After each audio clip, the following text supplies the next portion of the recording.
Fl-omelija li saret nhar ħadd-il-Għid fil-Bażilika ta' San George fil-Belt Victoria, l-Isqof Tgħawdex saħaq fuq l-importanza li kull esperjenza li ngħaddu minnha f'ħajjitna nagħmluha ma' Kristu ħaj u rebbieħ. Monsinjur Anton Tewma semma kif fid-dinja tal-lum hija sfida kbira li nifqu nirreflettu u naħsbu hekk kif jinqalgħu ħafna biżgħat dwar is-saħħa, dwar il-futur, dwar ir-relazzjonijiet u dwar it-tfal. Dawn il-biżgħat jistgħu jkunu kemm ta' żvantaġġ kif ukoll ta' vantaġġ. Iżda meta nirrikonoxxu li maħniex awtosuffiċjenti, nistgħu nsiru aktar realistiċi u ngawdu l-veru sens tal-ħajja. Madankollu jekk inħallu dawn il-biżgħat jimblukkawna kompletament, jista' jkun hemm effett fuq l-andament tal-ħajja tagħna.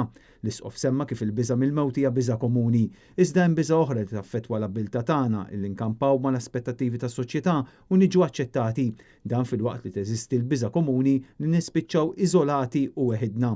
Hawn Monsinjur Tewma insista li Kristu rxoxt jindirizza dawn il-biżgħat kollha bil-qawmin tiegħu mill-imwiet. Dan għaliex Ġesu jgħidilna li aħna ħajjin u se nibqgħu ħajjin u b'hekk biss nistgħu nindirizzaw il-biżgħat li nfaċċjaw u li jippermettulna ngħixu f'dinja fejn ma nkunux awtosuffiċjenti.